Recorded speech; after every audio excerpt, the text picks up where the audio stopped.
రేపు భారతదేశ వ్యాప్తంగా జాతీయ ప్రజా సంఘాల ఆధ్వర్యంలో భారతదేశ వ్యాప్తంగా సార్వత్రిక సమ్మె బంద్ కార్యక్రమం గ్రామీణ స్థాయిలో కూడా జరుగుతూ ఉంది.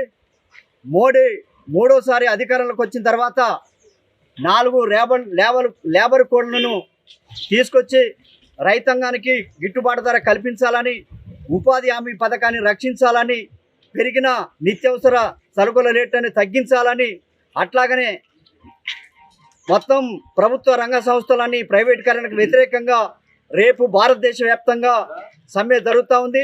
ఈ సమ్మెని రేపు జయప్రదం చేయాలని చెప్పేసి ఈరోజు అన్ని గ్రామీణ ప్రజా సంఘాల భారతదేశ వ్యాప్తంగా ఈరోజు మోతెముడల సిరికొండ గ్రామంలో ఈ నిరసన కార్యక్రమాన్ని జయప్రదం చేయడం జరుగుతూ ఉంది.